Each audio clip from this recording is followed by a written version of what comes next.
Sinasabi sa pagitan ng 2 at 7 milyong mga Muslim ang nagbabalik loob sa Kristyanismo sa buong mundo sa nakalipas na 2 dekada. Sinasabing ito na ang pinakamalaking pagbabalik ng mga Muslim kay Kristo sa kasaysayan. Bakit nga ba marami na ang nagbabalik ng mga Muslim sa Kristyanismo?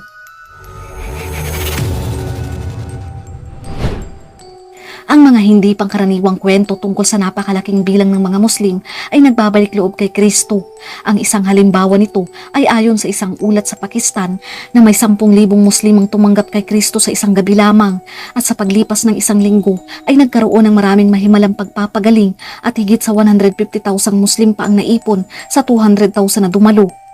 Ang prayer festival o gabi ng revival na ito ay inorganisa ng Eternal Life Ministry sa Pakistan kung saan nagsasagawa ng isang malaking healing crusade. Praise God, tunay nga na marami pa ang tatanggap at mabubuksan ng puso sa Panginoong Hesukristo, ano man ang iyong pinagmulan at pinapaniwalaan.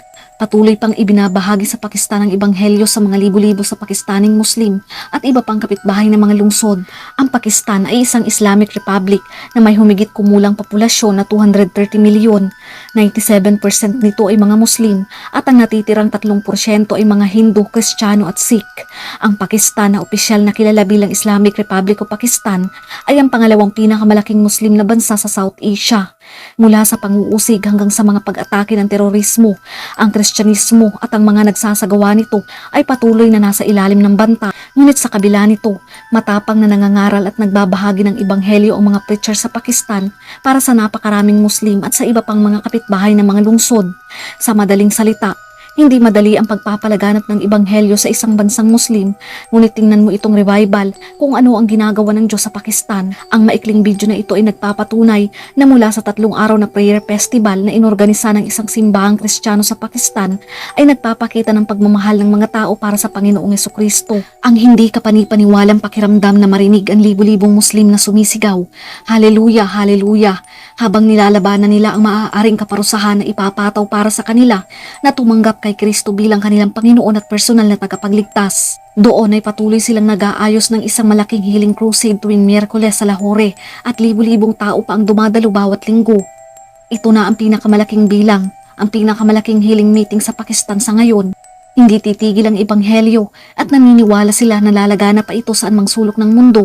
Ito ay patunay na halos libu-libong Muslim ang tumanggap kay Kristo at sa paglipas ng mga araw ay nagkakaroon ng mas maraming mahimalang pagpapagaling at pagbabautismo. Ito ang patotoo na ang ebanghelyo ay ipinapahayag ng may higit na bisa.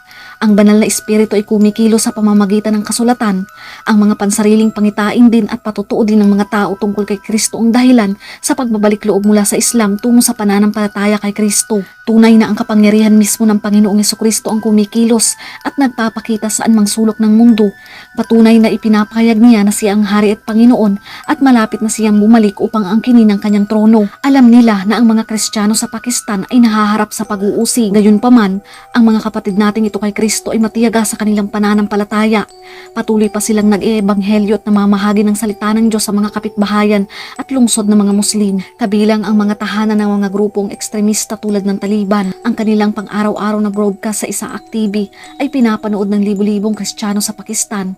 Ito ang pinaka-pinapanood na Christian channel sa Pakistan. Malaki man ang panganib sa panguusig, maraming pinuno ng simbahan ang walang pagod na nagsisikap na magbigay ng kasangkapan, hikayatin at turuan ng mga kabataang Kristiyano doon. Ang tapat na mga nagpapatotoo at nagpapahayag ng salita ng Diyos ay magniningning. Sinasabi nga sa Daniel chapter 12 verse 3, "Silang matatalino ay sisikat na parang ningning ng langit, at siya ang mga umaakay sa marami sa katuwiran, parang mga bituin magpakailanman."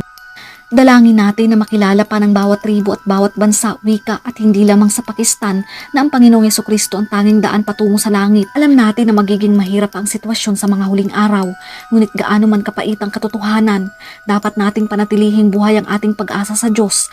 Tanging pag-asa lamang ang makapagbibigay sa atin ng bagong buhay.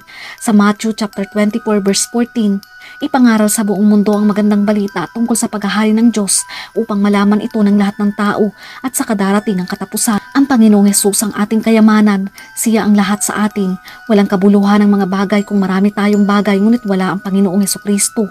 Muli po sana ay marami kayong natutunan. Patuloy nating ipalaganap ang mabuting salita ng Diyos.